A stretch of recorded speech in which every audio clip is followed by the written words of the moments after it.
संवादिक महत्वपूर्ण भवन है जिसके संबंध में आज मांग प्रस्तुत की गई है। इसमें भी कटौती प्रस्ताव दिया गया है जो आश्चर्यजनक है। विपक्ष को तो समर्थन करना चाहिए कि जितने भी अधिक भवनों की आवश्यकता है उनका निर्माण सरकार पूरा करे। एक ठोस बुनियाद पर ही सशक्त और संपन्न राज्य का निर्माण हो सकता है। आज हमारी सरकार और माननीय मंत्री अशोक चौधरी जी के राज्य के युवाओं को सशक्त बनाने के लिए, बेरोजगारी से निजात दिलाने के लिए और साथ ही साथ शारीरिक एवं मानसिक विकास के लिए प्रयासरत है। अन्य ITI और अभियंत्रण विश्वविद्यालय, इंजीनियरिंग कॉलेजेस का निर्माण किया गया है और साथ ही अन्य कॉलेजेस का निर्माण होने जा रहा है। अभी सभी माननीय सदस्यों ने बताया कि किस तरह से पुरुष एवं महिला ITI कॉलेज और अभियंत्रण विश्वविद्यालय बांका, जमुई, सुपौल और बख्तियारपुर का निर्माण कार्य पूरा किया गया है। बेहद प्रसन्नता होती है महोदय, न सिर्फ एक सदस्य होने के नाते बल्कि एक एथलीट होने के नाते, कि इस बार 633 करोड़ की लागत से राजगीर में अंतर्राष्ट्रीय क्रिकेट अकादमी और साथ ही एक खेल अकादमी का निर्माण कार्य प्रगति पर है। वर्तमान वित्तीय वर्ष में 397 करोड़ की लागत से पटना में APJ Abdul Kalam science city और 164 करोड़ की लागत से दरभंगा में तारामंडल का निर्माण कार्य भी प्रगति पर है। वित्तीय वर्ष 2020-2021 में पटना में 186 करोड़ की लागत से एक नया सेक्रेटेरिएट का भवन भी निर्माण किया है। बिहार में पशु विज्ञान विश्वविद्यालय का निर्माण एवं पटना में संग्रहालय के उन्नयन कार्य हेतु कार्रवाई प्रारंभ की गई है। वित्तीय वर्ष 2021-2022 में भवन निर्माण विभाग का कुल प्राक्कलन 5,321.41 करोड़ है। अध्यक्ष सभापति महोदय, मेरा मानना है कि भवन निर्माण विभाग की परियोजनाएं बहुत ही महत्वपूर्ण है। किसी भी विभाग की परियोजना में हम शिकायत आने पर ही उसकी जांच करते हैं और दोषी पाए जाने पर उस पर कार्रवाई भी करते हैं, किंतु भवन निर्माण और माननीय मंत्री से यही आग्रह है कि परियोजनाओं का महत्व देखते हुए हमें कोशिश करनी चाहिए कि इन परियोजनाओं की देखरेख पूरी सक्रियता से हो। साथ ही जमुई में ST/SC और अल्पसंख्यक आवास विद्यालय के लिए जमीन आवंटित है। मैं माननीय मंत्री से ये दरख्वास्त करूंगी कि इसका भवन निर्माण का काम भी जल्द शुरू करा जाए। महोदय, परिवहन विभाग की बात करें तो मुख्यमंत्री ग्राम परिवहन योजना के अंतर्गत परिवहन विभाग द्वारा प्रत्येक पंचायत के 7 चयनित लाभुकों को वाहन की खरीद पर खरीद मूल्य का 50% परंतु अधिकतम 1 लाख अनुदान के भुगतान का प्रावधान किया गया है, जिसमें जमुई में मुख्यमंत्री ग्राम परिवहन योजना तहत 751 लाभुकों को लाभान्वित कर रोजगार दिया गया है। पूरे बिहार में 35,000 लोगों को इसके तहत लाभ देकर रोजगार दिया गया है। वाहनों के ऑनलाइन निबंधन और चालक अनुज्ञप्ति का ऑनलाइन आवेदन एवं प्रशिक्षक को अनुज्ञप्ति हेतु ऑनलाइन टेस्ट की व्यवस्था भारत के प्रधानमंत्री मोदी जी और आदरणीय नीतीश कुमार जी के डिजिटल बिहार के सपने को साकार करती नजर आती है। केंद्र की योजनाओं को राज्य भी पूरी ताकत से लागू कर रही है और यही वास्तविकता में एक डबल इंजन सरकार के सर्वोत्तम उदाहरण है। हवा में जब सबसे ज्यादा प्रदूषण होता है तो वो वाहनों के कारण से होता है।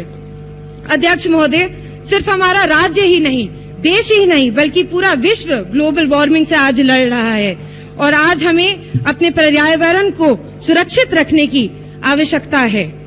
प्रदूषण जांच केंद्र की स्थापना इस प्रदूषण को नियंत्रण करते हेतु एक महत्वपूर्ण कदम है।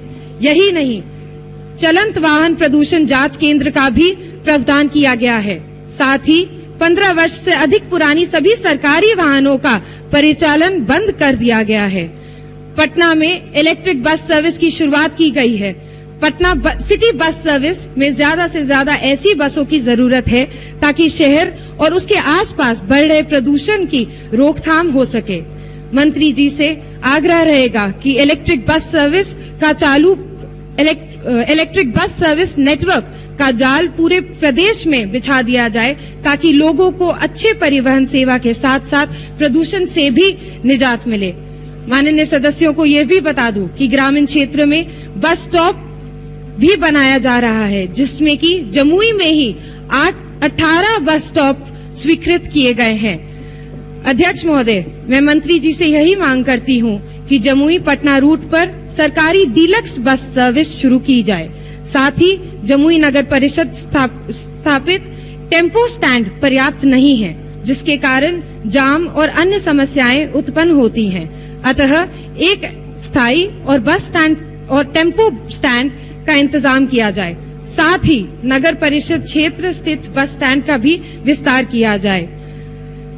सभापति महोदय, समाज कल्याण विभाग महिलाओं, बच्चों, दिव्यांगजनों, वृद्धजनों एवं समाज के अन्य वर्गों के हितों तथा अधिकारों के संरक्षण एवं प्रोत्साहन हेतु राज्य सरकार का महत्वपूर्ण विभाग है, जिसका मुख्य उद्देश्य इन समूह की समेकित उन्नति एवं विकास के लिए संविधान, विभिन्न अधिनियमों, राज्य देश एवं नियमावली के अनुसार नीतियों, कार्य योजनाएं एवं कार्यक्रम तैयार कर उनका कार्यान्वयन करना है।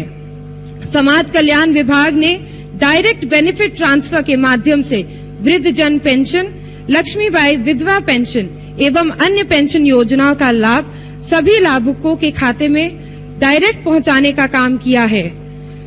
अभी बात हो रही थी कि किस तरह से इसमें डायरेक्ट बेनिफिट ट्रांसफर जब नहीं होता था, तब बिचौलियों के द्वारा जनता का, सरकार का पैसा लूटा जाता था। लेकिन आज भ्रष्टाचार का सवाल रहा ही नहीं, क्योंकि ये पैसा डायरेक्ट लाभार्थियों के बैंक अकाउंट में जा रहा है।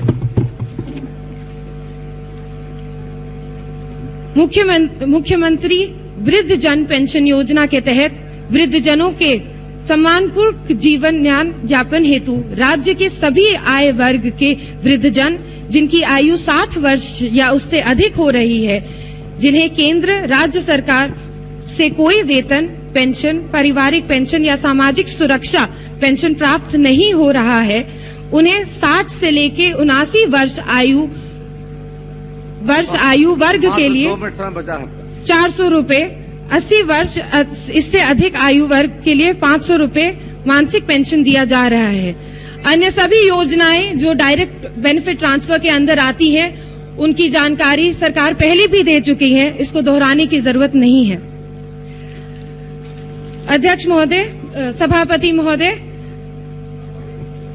भाषण की समाप्ति पर हम बस इतना ही कहना चाहेंगे कि आज जितना भी थोड़ा बहुत राजनीतिक ज्ञान मुझे प्राप्त है, वो हमारे स्वर्गीय पिता दिग्विजय सिंह के द्वारा और मां पुतुल कुमारी के द्वारा प्राप्त हुआ है। हमारे माता पिता अक्सर इसी श्लोक को कहा करते थे, अयम निजः परो वेति गणनाय लघु चेतसाम उद्धार चरित नाम तू वसुदेव कुटुंबकम। अर्थात यह तुम्हारा है, यह मेरा है। यह सोच रखने वाले का चित्त भी संकुचित होता है, जबकि उदार चरित्र रहने वाले लोगों के लिए यह संपूर्ण धरती ही एक परिवार जैसी होती है। पक्ष और विपक्ष एक ही हिस्से के दो पहलू हैं, एक के बिना दूसरा अधूरा है। अतः नेता प्रतिपक्ष एवं विपक्ष के माननीय सभी सदस्यों को यह कहना चाहूंगी कि आपकी सकारात्मक भूमिका इस सदन को बल देगी और प्रदेश को सशक्त बनाने में सहयोग होगा।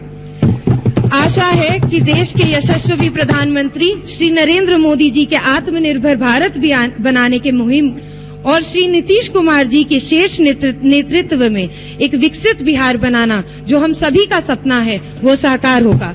बहुत बहुत धन्यवाद। जय हिंद, जय बिहार। माननीय सदस्य फतेह बहादुर सिंह